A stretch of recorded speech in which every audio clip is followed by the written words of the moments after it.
Welcome to This Week in East Brunswick. This week, Giants wide receiver Stephen Baker speaks about drugs to kids at St. Bartholomew's School. Amy Fisher takes us to the college fair held at the high school on the 5th, and to Bound Monroe School, where Principal Laura Mc Millan explains why the school won a Melville Innovations grant. Judith Leblein finds out how to best enjoy this year's Memorial Day parade. This and more this week, including reflections on the meaning of Memorial Day by township residents, information about a benefit for local charities, and the council review. Last week, students from St. Bartholomew's and Solomon Schechter gathered in the St. Bartholomew's Auditorium for a special visit from New York Giants wide receiver Stephen Baker, the touchdown maker. Baker's visit was to talk to the students about drug awareness, a topic familiar to him while growing up in inner-city Los Angeles. I'm here because I believe in all of you all. You guys listen to athletes more so than you would listen to your teachers and cops. Why, I don't know. Maybe because we're on the TV a lot. But I'm here to tell you about drugs and the ill effects of it. It's bad news. When I was your age, I was under a lot of peer pressure to do drugs because I grew up right in the center of Los Angeles with all that stuff is going on right now. But I made it out of there. But I wouldn't have made it out if I wasn't strong. Now, I had a lot of friends. We all grew up together. We played football. Then when we got into junior high, they wanted to go this way. I still wanted to play football, but they wanted to go over here and start doing negative things, like hanging out with the wrong crowd, hanging out with guys that were selling drugs or doing them. Consequently, I was considered a nerd, L7, L and a 7, a square, because I didn't hang out with them. But if my friends could see me now, I'm here to tell you it's okay to be a nerd. Just be a cool nerd. After his talk to the kids, he had many questions from them about what it's like to be a football star, what was his most memorable play, and last year's season. We had a lot of coaching changes. Things didn't work out right. But this year, we're starting over again, and we're going to regain you guys' faith again and get it back on track. Baker was asked to visit the school by Officer Mark Sismar, who, along with Officer Anita Waite, teach the Drug Abuse Resistance Education Program throughout the schools in East Brunswick.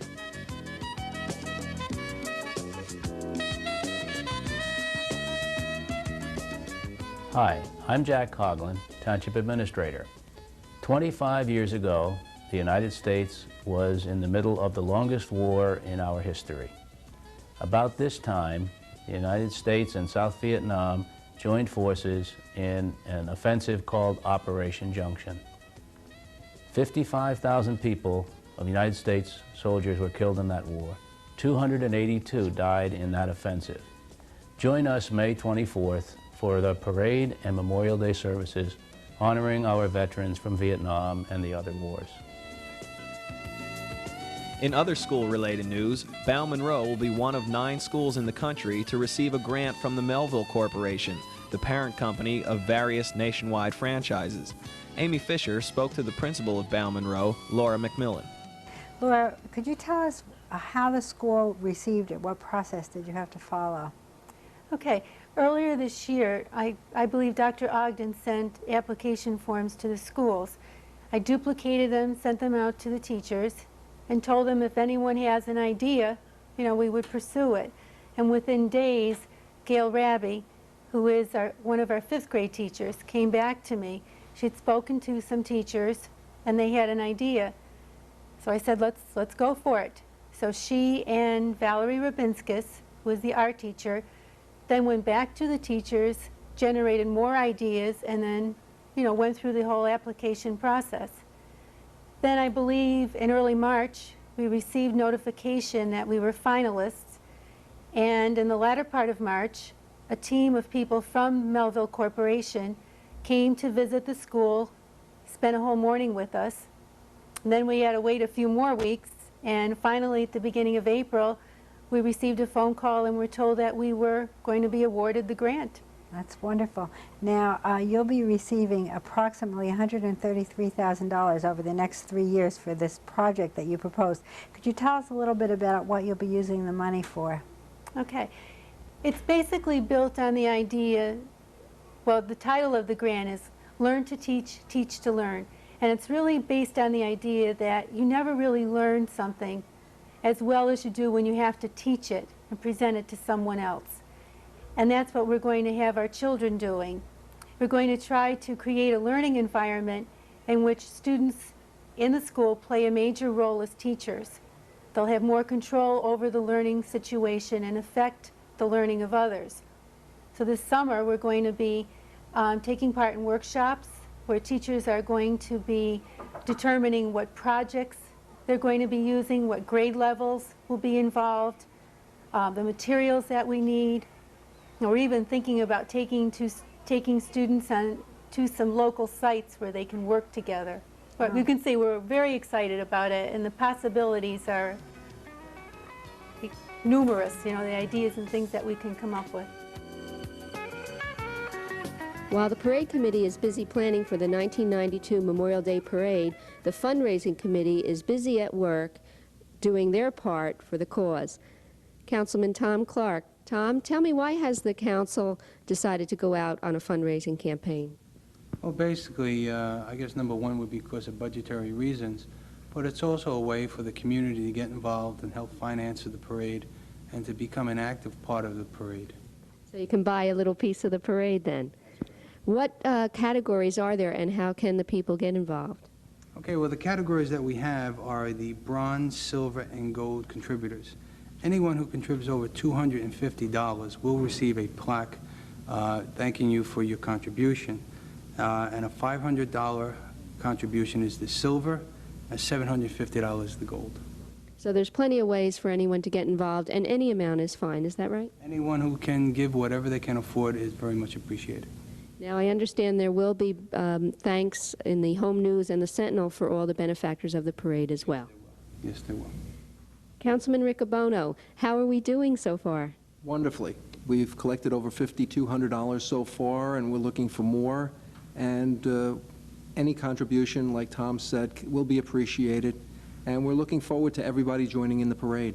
Is there still time to get involved in the parade and in the fundraising? There's still plenty of time to get involved. You can call administration or call Recreation and Parks, and they'll be glad to take care of you.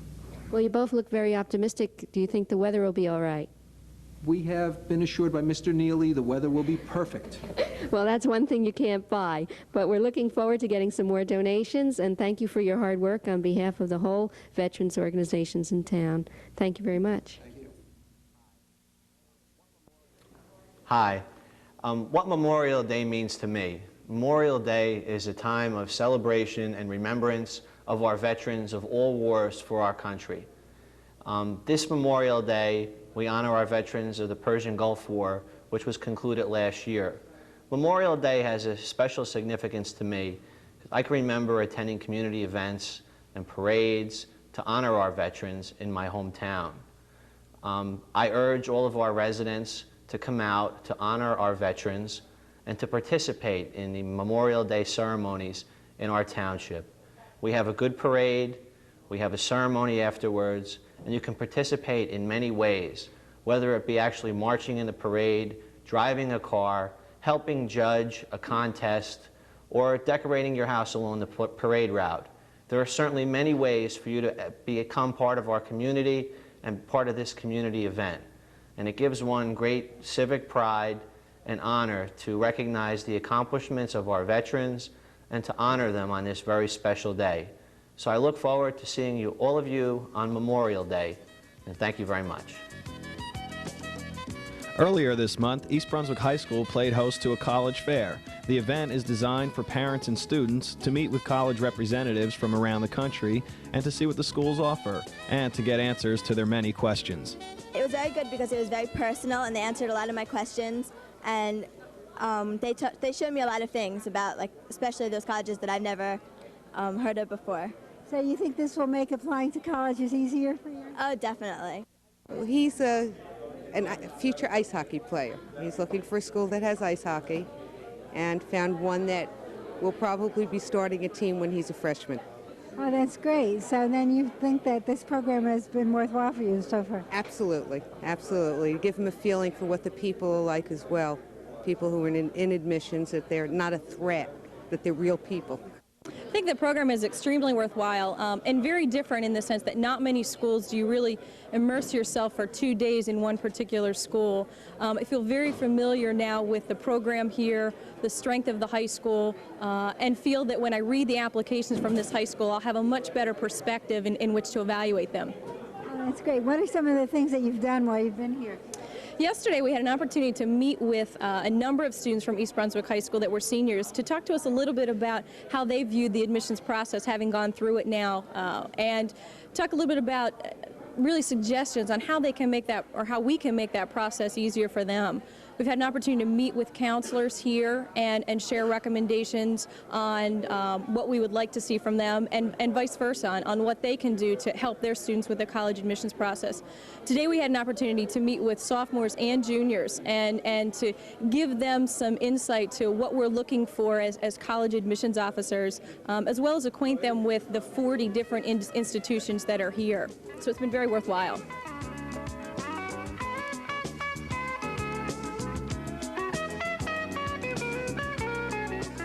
Memorial Day. Parades, picnics, parties. That's how we celebrate. But if you ask a vet, he'll tell you that it's a celebration of the victory of World War, milestone in our history. The vet will recall the moral and valiant victories overseas, the battles of death, the loss of loved ones, physical and mental anguish. Our graveyards remember the dead by their blankets of flowers, candles, and flags. He'll conclude that this day is also in memory of all battles and conflicts that followed that war. We celebrate peace with the fall of communism, a true victory, one we all share in our fight for democracy. We must always remember this fight and not let evil forces change our ways of life. As a child, I remember sitting on a curb, watching the parades, the bands, the soldiers, the flags, the honor guards, the scouts, the policemen, and the dignitaries. Afterwards, we would go to the park for a picnic. Today, in our community, you do not have to sit on a curb. You and your family can participate and march. You can share the pride and memory of the victories of the war. You can share the peace. You can commemorate the end of all wars. You can show that democracy is a way of life in our community. I hope you have a safe and happy Memorial Day. Well, the Memorial Day Parade and Ceremony is almost here. It's scheduled for Sunday, May 24th, and we're putting the final touches on the event. With me is Karen Burke, the manager of the Division of Recreation. Welcome, Karen. Thank you. It's time again, can you believe it? It goes too quickly. It comes around very quickly, doesn't it? Now, you've been organizing the Memorial Day ceremony portion of this event for many years now. And the parade is at 1 o'clock, and the ceremony is immediately after, so we're guessing around 3 o'clock. Around 3:15, I think. It's close. Okay, and it'll be in the Civic Center grounds. And tell us what the ceremony is all about. Well, really, that's what Memorial Day is all about. It's about the veterans and those who have given their lives and those that were behind, to honor them for this day. And the veterans, it's a jointure with all the veterans groups to have a ceremony to educate both youth and adults, and it's really critical, I think, in today's world to educate our youth to understand what Memorial Day really means. And we meet several times, usually right after the first of the year, and then again in May, the early part of May, to finalize everything. But it's really the veteran ceremony. It's not a township ceremony. They select the master of ceremonies, the grand marshal, the people that do the invocation, the benediction. It's really unique in situation, and the veterans groups have worked very closely together through this whole encounter. So that's really the event, and the parade is the draw to help get more people out to understand that event. How do they pick the host post? Explain a little of that history. I think it's interesting. Well, the host post is done on a rotating basis, and the first year that it was done, it was selected out of a hat. And ever since then, every year, the host post, which this year is the VFW, and Frank Gagowski is the commander, he will go to the bottom so to speak, of the lineup. And then next year it's the Vietnamese veterans of America. They will be the host post. And it goes on every year in the same So the host post, then, it's their honor to pick a grand marshal for the parade and a master of ceremonies for the ceremony itself, right? And what were the selections this year, Karen? Harry Moorcroft is the grand marshal, and he is the state representative for the VFW, and he's coming with his own color guard and contingent. Wonderful. And John Runyon was selected as the master of ceremonies.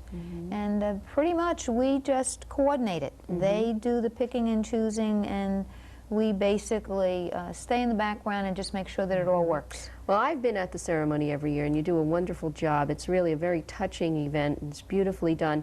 Now, there is music. Who's supplying the music this year? East Brunswick High School, Old Faithful. Every year? We've been through several directors and a lot of young people that have now become residents of East Brunswick or come back for the festivities, and that's one of the highlights, I think, too, is the ceremony to me is the most important part of the day. Yes. Not that I'm selling the parade short, but...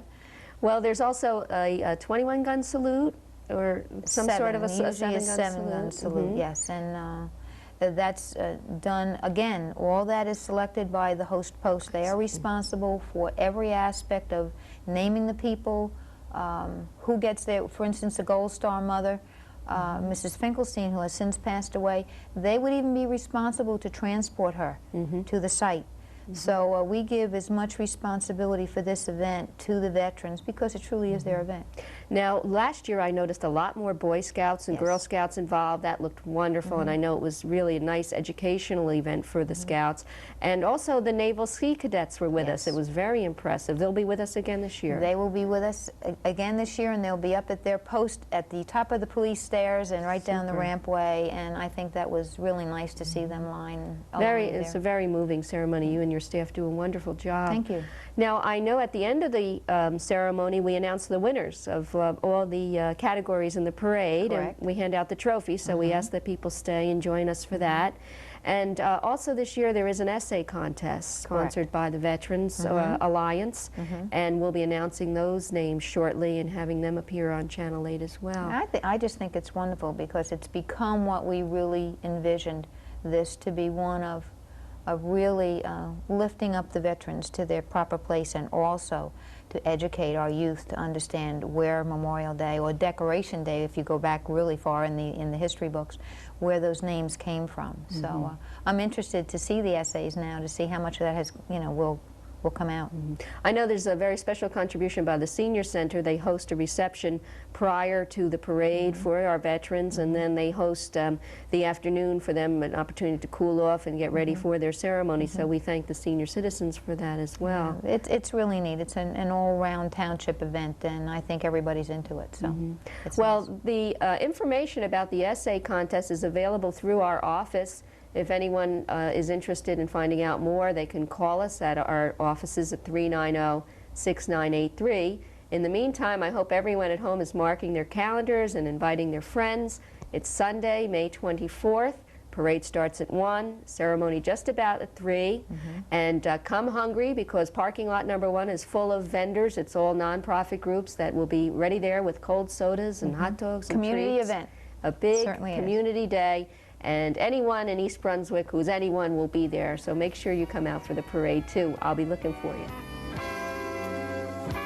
My name is Charles F. Sullivan. I'm a past commander of AMVETS Post 34 in East Brunswick. And I'm here today at the request of Commander Paul Curry of our post and the membership to urge participation on the part of East Brunswick's residents in the observance of Memorial Day on Sunday, May the 24th in our town. AMVETS was chartered in 1946, and we have participated as a post in every Memorial Day observance in East Brunswick since that time. We feel that we want to thank the officials and the many people who have participated in planning an impressive and distinguished Memorial Day program for the people of East Brunswick in honor of the veterans of all of our wars who have given their lives in the fight for freedom and liberty down through the years.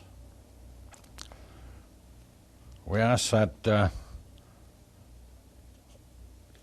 as many as possible get to the ceremonies at the Municipal Center and to participate in and or observing the parade, which will take place on Sunday the 24th. We think also those who cannot participate will show the flag at home and will say a prayer, visit the cemetery, and that they might give a thought as to what might have been, except for the supreme sacrifice of our veterans throughout history of our great country. AMVETS Post 34 has done so for the past 45 years.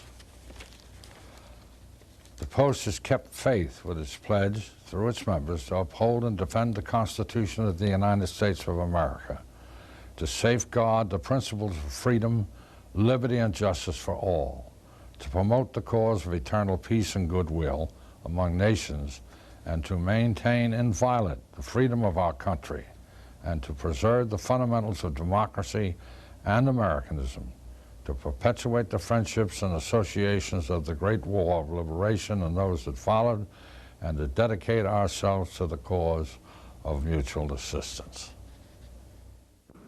Hi, Steve Sackman coming to you from the Brunswick Square Mall, where on Tuesday, May 19th, there will be a charity day held at Macy's. With me now is Linda Schiff, president, or co-president rather, of ORT. Welcome, Linda. Thank you very much. Linda, please tell us, if you would, what's going on at Macy's on the 19th? Macy's is holding a charity day for nonprofit organizations. This is how it works. You purchase a $5 admission contribution to a day of fun and charity. There will be a 10% discount offered, a 20% discount offered, and an entry blank to enable you to win one of over 50 prizes. There's tremendous amount of fun and entertainment at the store. Susan from Sesame Street will be there, costume characters, food demonstrations, fashion shows. The Amazing Mets will be there, and Kevin Buchanan from One Life to Live will also be there. All of the Amazing Mets are going to be there, or will it be the ones from, what was it, 1969, I think? 1969 reunion team, yes. Okay. There'll also be several food exhibits going on, I know, in the housewares department, from what I was told. Yes, it'll be a lot of tasteful and fun events. Okay, and the $5 fee that's charged for this ticket, all of that goes to the charities that are participating, does it not? Yes, it does. Okay, and as far as fashion shows, we'll be having fashion shows going on throughout the store, and clowns for the kids, and just lots of a fun-filled day for the entire family, right? Yes, the kids will enjoy it. There'll be face painting and balloons. Okay, so that's Tuesday, May 19th at Macy's here in East Brunswick. Thank you, folks, for watching. Thank you, Linda, for joining me. You're welcome. And we'll see you next time. Thank you. Hi, I'm Pastor Steve Bishop from Calvary Gospel Church, and I wanted to share with you a few thoughts about Memorial Day as I remember it. I grew up in a small town in the southern part of New England, and for us, Memorial Day was probably the most interesting, most active holiday of the year. Our house was just down the street from the cemetery where many of the veterans of not only the Civil War, World War I and II and Korea, but also going back as far as the Revolutionary War, were buried. And consequently, each year as the parade that we held wended its way up through the town, we would always stop in front of the cemetery gates. And I remember as a young boy being particularly impressed by the small but very moving ceremony honoring those who had given their lives for the country. The marksmen who would take their places in front of the cemetery gates, and then the firing of the rifles, and of course the small boys scattering to pick up the remains from the rifles. But most of all, I remember after the firing of the salute that to one side there would be the bugle player who would play taps, and then as he finished his taps, across the cemetery would come the sounds of another bugle playing taps as a sort of an echo effect. Then, of course, the parade would go on, and then we'd go on with our day's activities. But for those few moments, we would stop and measure our lives and think of those from the very earliest days of our country who had given their lives to give us the freedom to be able to celebrate the way we were. I encourage you this Memorial Day to participate in the festivities, to enjoy the day, but to remember that at its most basic part, Memorial Day is exactly that. A day to remember the men and women who have given their lives in this nation and other nations of the world in order that we might have the freedoms that we hold so dearly and sometimes hold so loosely. I encourage you to take a moment during the day's festivities and think about those who have given their lives as a sacrifice, whose lives truly were given as the greatest sacrifice that one person can give for another. At Monday night's Township Council meeting, Councilman Tom Clark presented a proclamation to Public Works Director Michael Pileski, naming the week of May 17th to the 23rd as National Public Works Week in East Brunswick. Director of Parks, Recreation and Community Services, Judith Leblein, announced the contributors to date to the Memorial Day Parade Fund. 28 businesses and individuals were named, and each will receive a plaque for their efforts. Councilman Anthony Riccobono read a resolution recognizing the East Brunswick High School students who participated in the National Bill of Rights Forum in Washington, D.C. recently. The 19 students who participated placed in the top 10 of the competition. East Brunswick High School is the only school to place in the top 10 for each year of the competition. 2 other resolutions were read at Monday's council meeting, one recognizing Macy's for an upcoming benefit shopping day and another naming Dare Week in East Brunswick. The council also welcomed Ron Fournier to the township. Ron is the new director of East Brunswick's YMCA located on Dunham's Corner Road. In other council news, the council voted unanimously to table 2 ordinances which amend the zones where electronic amusement devices could be located in the township. Councilman Clark felt it would be best if the council remained cautious in their approval of these ordinances until they find out what decisions are made at the state level pertaining to electronic video games. That's all for now. Thanks for watching.